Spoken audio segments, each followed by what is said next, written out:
So I guess maybe talk a little bit about, do you work with the device makers? Do you work with the carriers? I mean, how does this get embedded into the devices themselves? Yeah, so that was actually something that was key for us. We've been working a long time with the OEMs to help them understand that the regional carriers are an area of growth for them.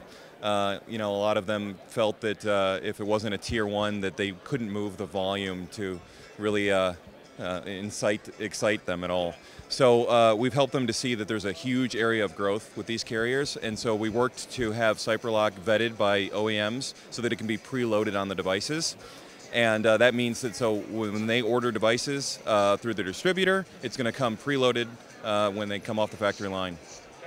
And then obviously now when a customer doesn't pay their bill, for instance, then they can carry themselves back at the home office or can hit a button basically and it just shuts off the device completely, or how does it impact the device itself? So it's tied right into their billing system, and it actually is just API right into the billing system. Okay. So the carrier would, once a month or so, whatever, they set the rules for it. So if they want it at 7 days past due, the bill a customer hasn't paid, that billing system triggers the application. And we can show you on the phone what it looks like from the customer experience side of it, but so it triggers the application, throws the device into a lock status. The only thing that customer can do is call that operator or call 911.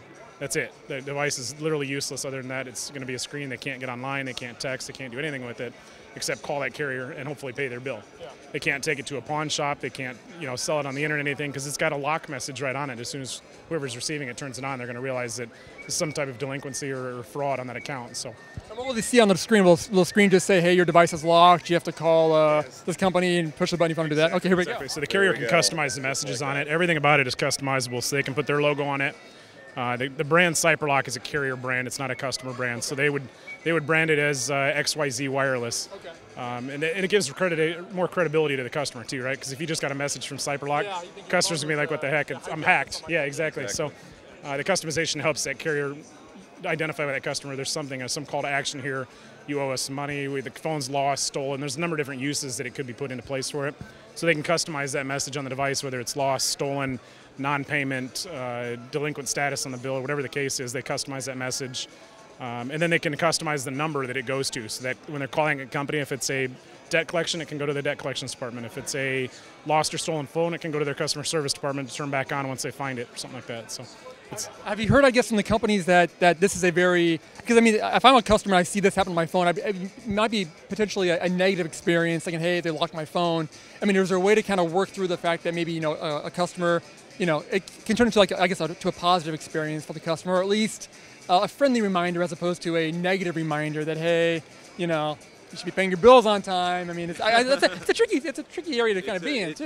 Yeah, you're threading the line there a little bit. But if you think about it, the situation now, right? What does a carrier do now?